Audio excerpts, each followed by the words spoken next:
dealer. Live, getting results. This is News 6 at 7. Breaking now at 7, a child riding his bicycle is hit and killed by a semi. The latest on the search for the driver.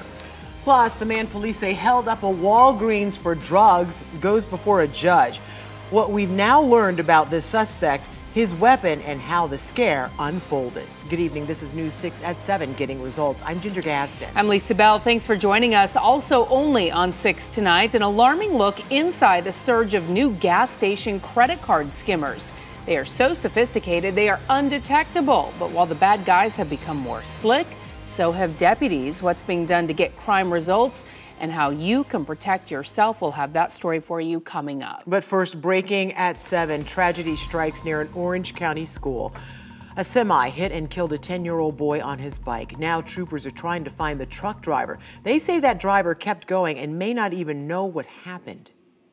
A lot of times when trucks are involved in crashes or their trailer portion, they don't feel the impact like you would in a normal vehicle. Now, this happened around 2:30 this afternoon at Landstar Boulevard and East Weatherby Road, just yards away from Weatherby Elementary School. A parent told News 6 he was driving his son home from early release at school when they witnessed it. Me, I look at it as if it was your child, my child, anybody's child, that, you look for them to come home just to get news or word that they're fighting for their life or, they're not here anymore. Troopers say, based on information from witnesses, they believe the child may have been trying to cross in the crosswalk. And in addition to trying to find that driver, troopers are also talking to nearby businesses to see if they may have any information. Stay with us for updates on clickorlando.com and on News 6 at 11. Also developing tonight at 7, a tip led police to dig up a yard. But tonight police tell us that dig led to a dead end. Sky 6 was over the scene on Woodland Avenue in Cocoa Beach this afternoon. Cocoa Beach police tell us they were told there could be a body buried in the yard of a home, but no human remains were found, and that neighborhood is getting back to normal. Well, they are asking anyone with further information on that tip to contact Cocoa Beach Police. And we will bring you any updates on air on the developing story and on clickorlando.com. Another big story right now. One day after he was shot by police, a suspect they say demanded drugs and terrified people at a Walgreens went before a judge. News 6 reporter Lauren Korn tells us what happened at the court appearance for 41-year-old Lewis Curler and has learned new details about how the situation at Walgreens unfolded. Lewis Curler did not say a word during today's first appearance. He's being held here without bond. Police tell us that just prior to yesterday's incident, he was hospitalized at Halifax Health Medical Center. We have a guy here that just jumped the pharmacy counter with a rifle. He has a gun. Panic inside Walgreens on Tuesday after police say 41-year-old Lewis Curler approached the pharmacy counter armed with a rifle. Employees telling 911 he first paced the floor asking for drugs. He's like, "Can you guys give me some drugs?" Like after he had been hanging out for a few minutes, I was like, no, I don't have a prescription. And it escalated from there. I gotta go, honey. I gotta protect these people. Yes, get everybody out of the store, okay? Police say Curler then injected the narcotics as police raced to the counter. They say that's when he stood up with the rifle pointed in their direction. Police firing one shot, striking Curler in the lower buttocks area. He was telling us that he felt like people were out to get him. You don't have to speak to me at all today if you don't want to do so. Curler faced a judge today and did not say a word as his public defender argued for a bond. The state wanted Curler to face additional charges, but the judge declined to rule on that motion at this time. News 6 asked Walgreens corporate office about security measures. Corporate responding saying in part, quote, "We are committed to providing a safe environment for our customers and employees and have a number of different security measures in place throughout our stores." In Daytona Beach, Lauren Korn, Getting Results, News 6. Daytona Beach police say they are working with ATF to find out where Curler got the gun, but did tell us it was not reported stolen. More questions tonight about what's going on with the police department in Mount Dora. First, its chief of police was put on leave. Now News 6 has learned a sergeant is also off the force, at least for now. News 6 reporter Vanessa Ariza is in the Lake County city with what we've uncovered. Two separate internal investigations continue tonight after the chief of police and a sergeant within Mount Dora's police department have been placed on paid leave. It has not been a good month for the Mount Dora Police Department. Their chief of police, John O'Grady, is on paid leave after reports of inappropriate racial comments he made at a charity event earlier this month. 2 days after the reported comments were made, another employee within the department was placed on paid leave. Sergeant Keith Taylor has been on leave since April 15th. The former Marine is in his 9th year with the department.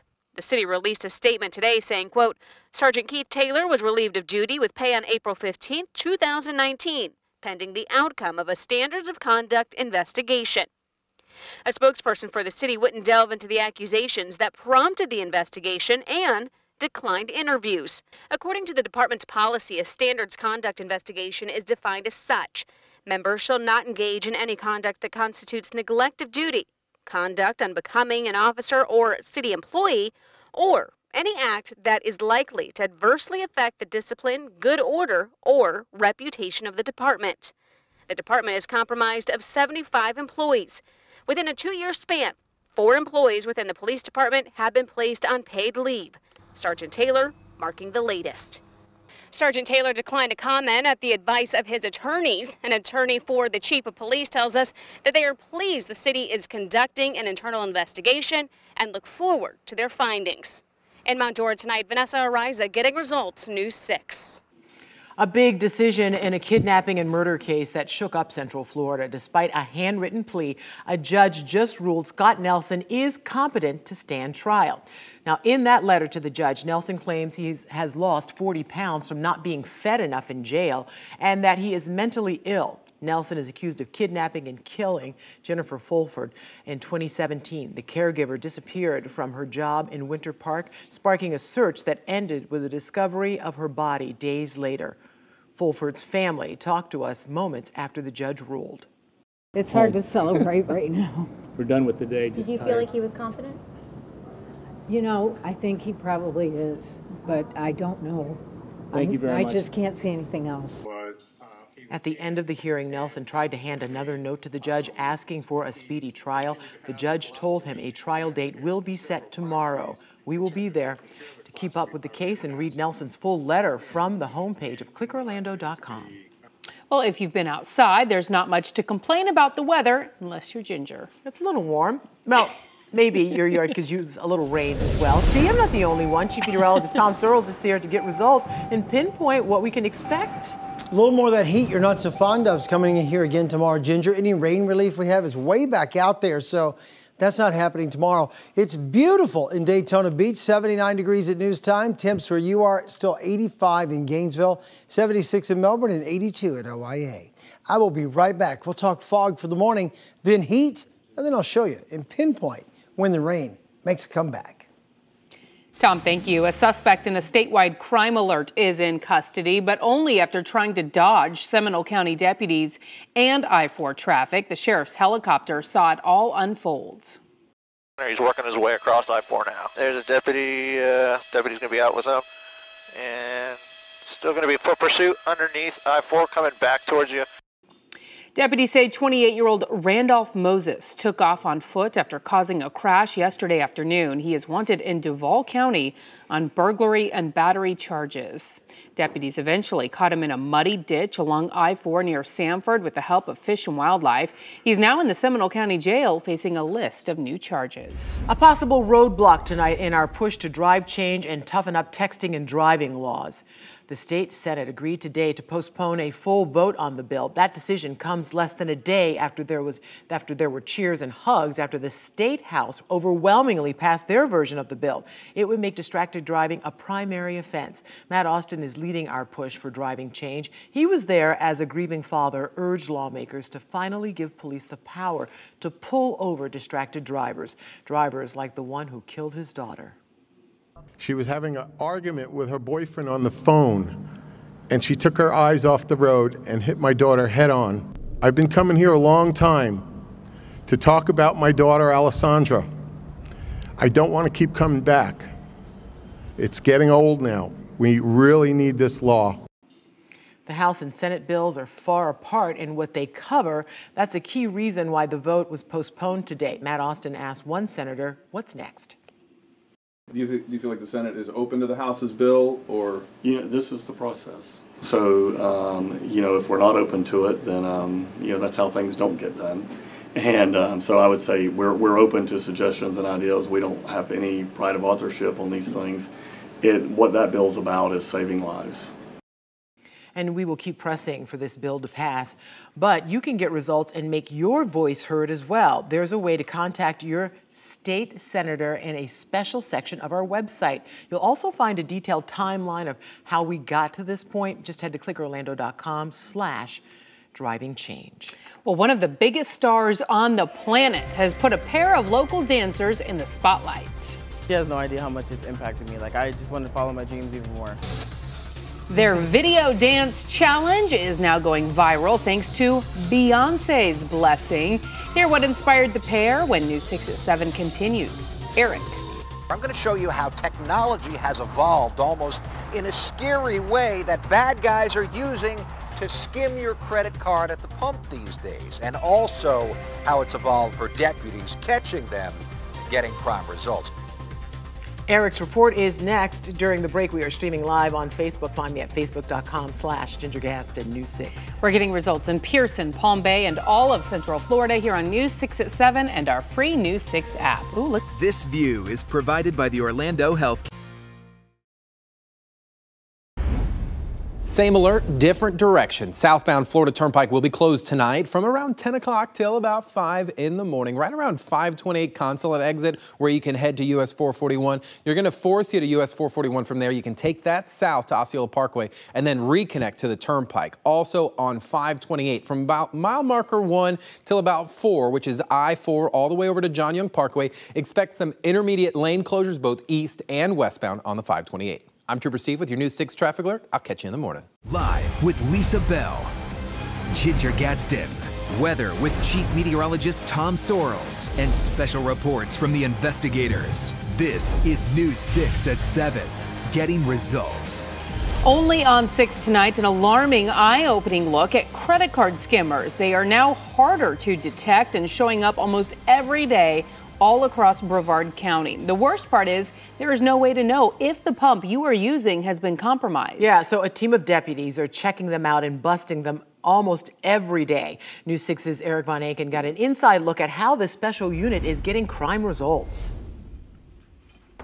This time, Agent Justin Wood and his tech expert teammate do not find a skimmer, but this isn't the norm because usually they do. We go out probably 2 to 3 times a week, and I'd venture to say we probably find 2 or 3 at least a week.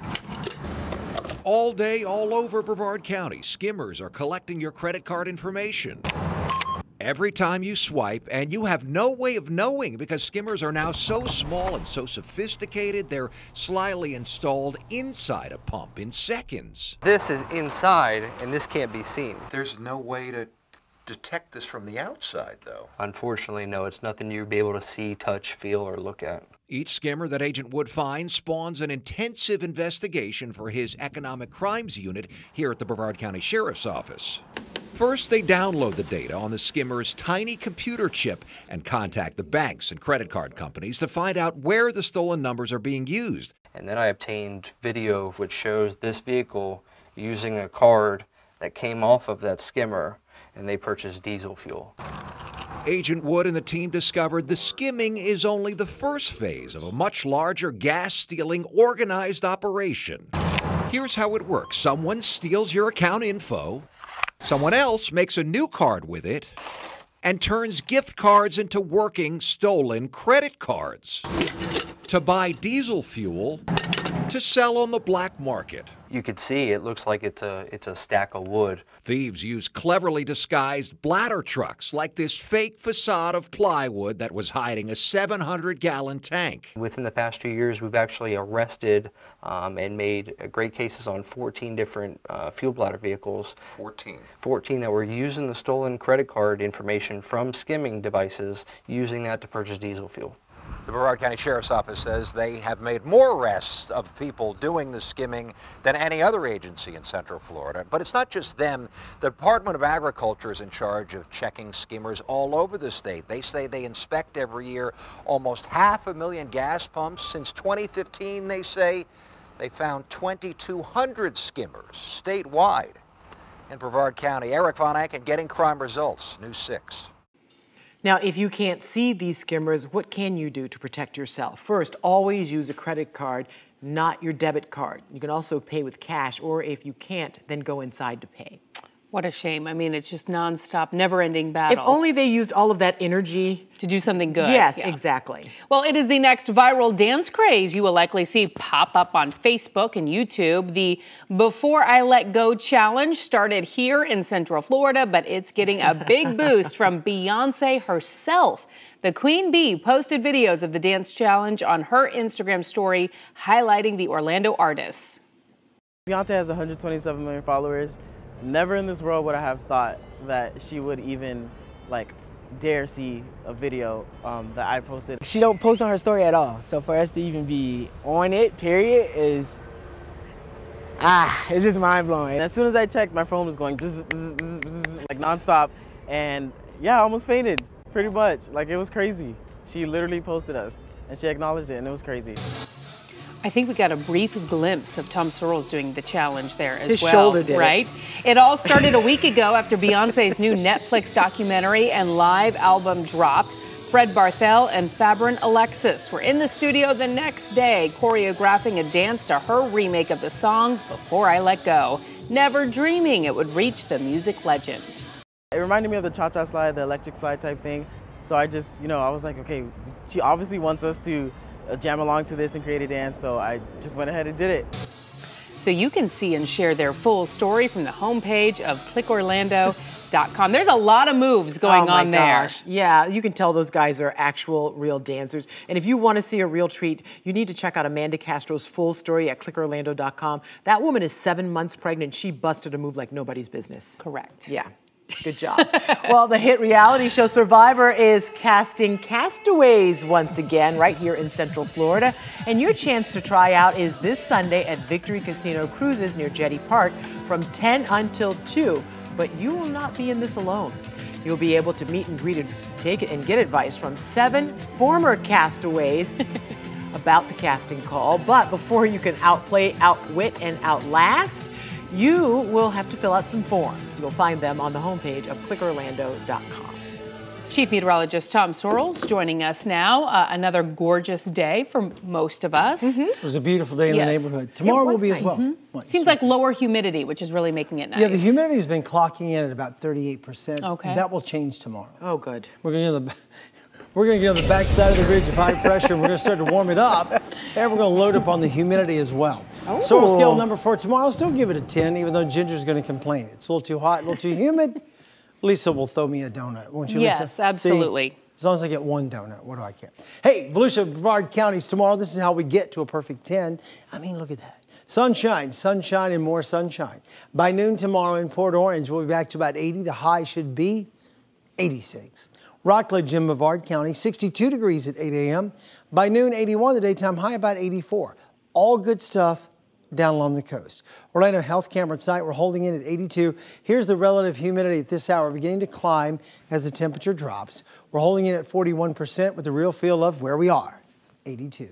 Daytona Beach at news time 79, Palm Coast 77. Titusville just went to sleep. It was just there. When it updated it, shut down.